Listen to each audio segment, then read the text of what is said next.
The Walt Disney Company continues to cede its crown in various market metrics. And one of the big ones for nearly the last decade has been its box office dominance. Since 2015, headlines like this one have been very commonplace. Disney rules the box office around the world in 2022 with $4.9 billion. But now, the 2023 box office. Disney cedes its global market share crown to Universal after years of domination. Your staff is broken.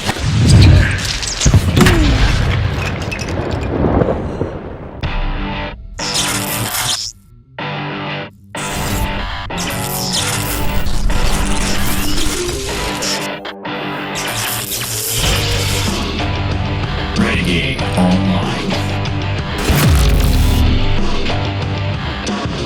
Well, folks, welcome back. Another great day here at Valiant Renegade. It's good to see everybody out there once again. And if you are like one of the many folks watching this video not yet subscribed to this channel, please take a moment and turn that little red subscribe button to gray. Hit that like button, hit that notification bell, share this sucker out on the social medias, and of course, please do leave a comment before you head out the door today. Make sure to join us every Sunday afternoon at 6 p.m. Eastern right here on Valiant Renegade for the live show. Disney dominance is dead. And according to The Hollywood Reporter and several other sources, we now have a final tally for the 2023 box office run. And Universal takes the crown this year at an estimated $4.91 billion in global retail movie ticket sales compared to $4.82 billion for the Walt Disney Company. Universal's film empire is taking a major bow after placing number one in market share at the 2023 global box office, a feat no studio has been able to pull off since Disney rose to dominance in 2016. The 24 movies released by Universal generated an estimated $4.91 billion in worldwide ticket sales compared to an estimated $4.83 billion from the 17 titles released by Disney in what made for a relatively close race both in North America and at the foreign box office. Even a week ago, no one in Hollywood was sure Universal would prevail, especially overseas. But Universal's total haul included $1.94 billion in domestic revenue, while Disney's domestic was $1.9 billion. Internationally, Universal prevailed with $2.97 billion.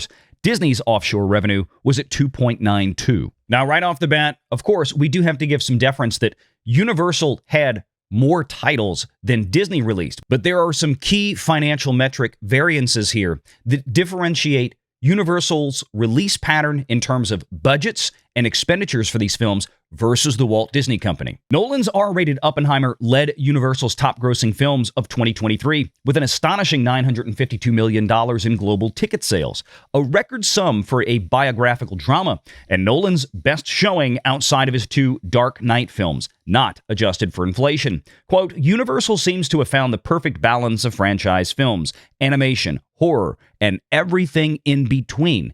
And these assets are given every possible advantage with a pitch-perfect strategy that combines great filmmaker relationships, fantastic marketing, and a rock-solid distribution plan, says ComScore. Universal's slate includes titles from Universal Pictures proper, specialty division Focus Features, Illumination, DreamWorks Animation.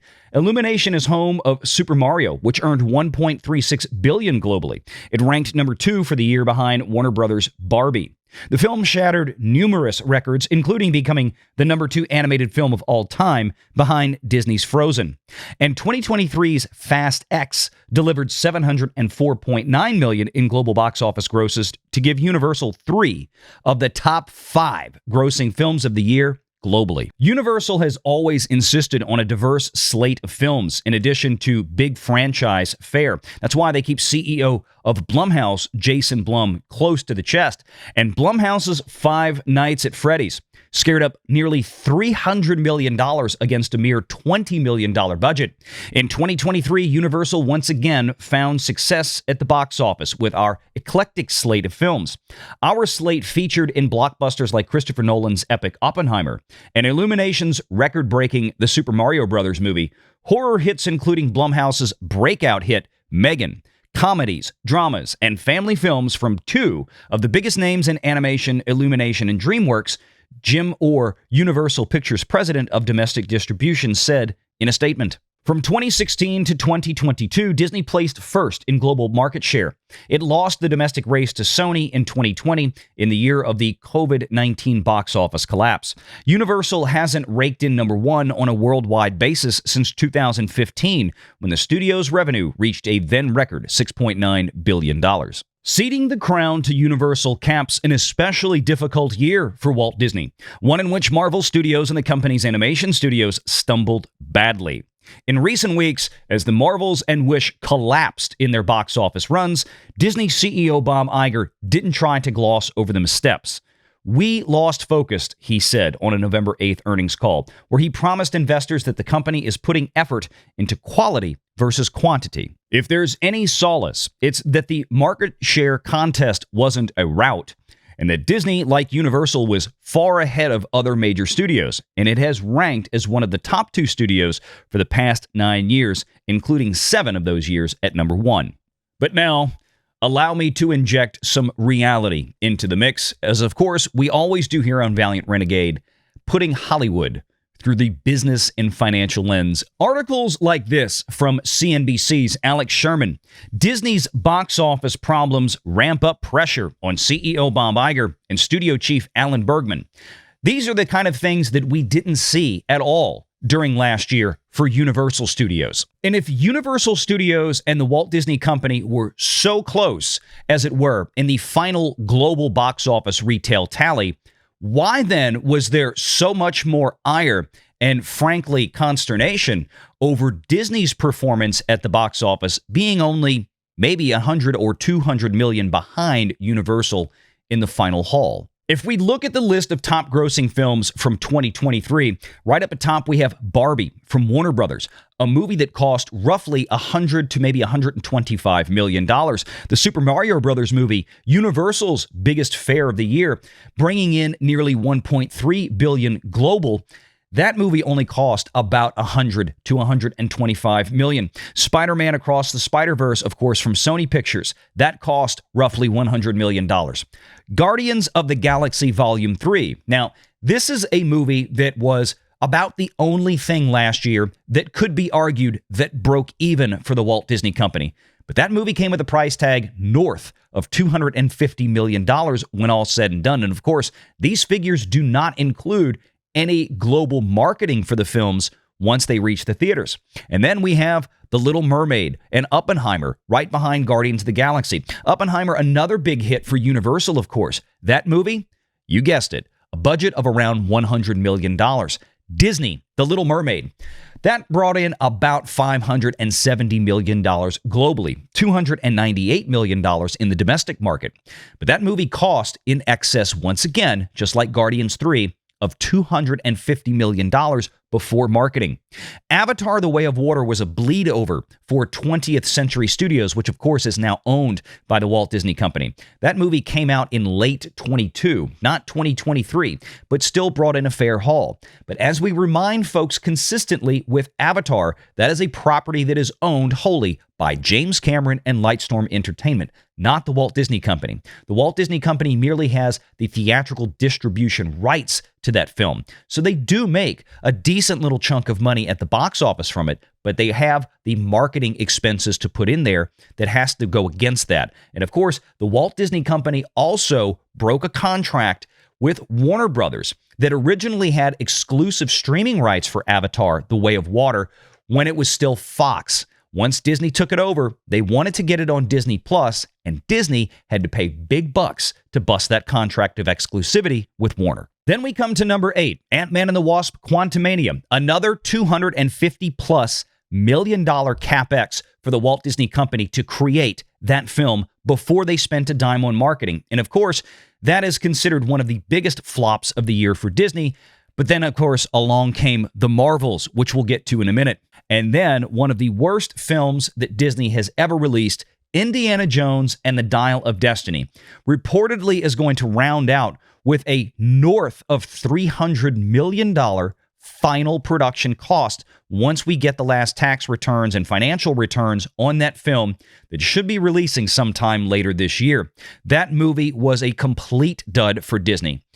Mission Impossible, Hunger Games, Transformers: Rise of the Beast, Creed 3, Elemental. We finally get to Disney's first major animated feature, which did about $500 million at the global box office. But as we continue to remind folks, these Pixar films come with a $200 million production price tag, more than double what Super Mario Bros. Costs, or most anything from DreamWorks or Illumination on behalf of Universal Studios. Then Fast X, Five Nights at Freddy's, which was a mega hit considering its paltry $20 million budget, another massive win for Universal.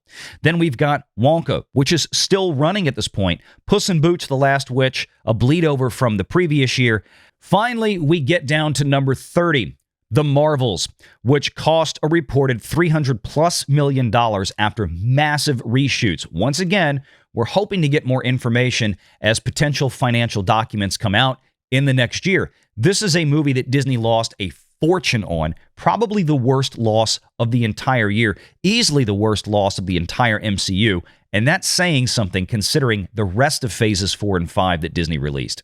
Haunted Mansion at number 35, that's about Disney's best success, at least in terms of production budget control. That movie reportedly cost only $157 million, which is still a pretty good size budget. Think about that. That's 1.5 times what they spent to make Oppenheimer. That's about 1.5 times what they spent to make Super Mario Brothers. That's about 1.5 times what they spent to make Barbie. Now let's remind folks of this. You could have made Five Nights at Freddy's 12 times for what Disney spent to make The Marvels. And Five Nights at Freddy's is going to decisively destroy The Marvels at the box office. So let's go back to this article from Alex Sherman in CNBC and ask the question again. Why did we see articles like this last year regarding Disney's box office when it was only a shade or so behind Universal Studios' total global haul? The answer is very simple. Universal turned a healthy profit on its theatrical slate for 2023, and Disney lost nearly $1 billion at the box office over the course of last year. And as we've chronicled many times, this is all due to the fact that Disney radically overspends on its productions, just as was mentioned in the article that we led off this video with today. And perhaps even more importantly is what happens to films at Universal Studios after they leave the theaters as compared to the Walt Disney Company. Universal Studios, after a successful 2023, is going to send that entire slate to its own streaming service, Peacock, for the first few months. But the next 10 months, animated features will go to Netflix and live-action features go to Amazon Prime. Each of those third-party distribution streaming contracts is worth $1 billion+ to Universal Studios. Not so in the case with Disney. Disney not only lost $1 billion at the theatrical box office, but once those films exit the theaters, they just go home to Disney Plus, where Disney Plus swipes a credit card and runs up the bills for its internal in-house streaming, meaning there's no actual third-party revenue. There's no Netflix or Amazon Prime or any other outside streaming service that's actually paying Disney money, making sales on these things to acquire these rights. Disney consumes all of their own products. So that couple of $1 billion that Universal is making over the next few years between Netflix and Amazon Prime, Disney is doing zero of that. Disney has to make or break their theatrical release nut at the box office. There is nothing for them once they leave. Universal Studios is making far more well-controlled budgeted films, having much more financial success at the box office, and they're reaping massive rewards once these movies leave the theaters. And the same now can be said for Warner Brothers as well, who at one point just in the last year or two would also be consuming all of their own products onto HBO Max, or now just Max. But if you flipped on Netflix lately, you'll notice there is a ton of new Warner Brothers content that was once exclusive to Max now being streamed on Netflix. And Warner Brothers, you guessed it, is receiving a big fat paycheck to do that. Disney's piss-poor management of theatrical production, the production of bad movies that people generally pan, and the fact that they are rather selfish at the end of the day and think that Disney Plus is the place to put everything instead of actually licensing these things out is making it financially untenable for Disney to continue down this path. They have to actually get back to good storytelling and not just give the audiences lip service. They have a long way to go. And as bad as 2023 was, I don't see much anything in 2024, save perhaps for Deadpool, that is going to be any better. Make sure you're subscribed to Valiant Renegade and join us every Sunday at 6 p.m. Eastern for the live show.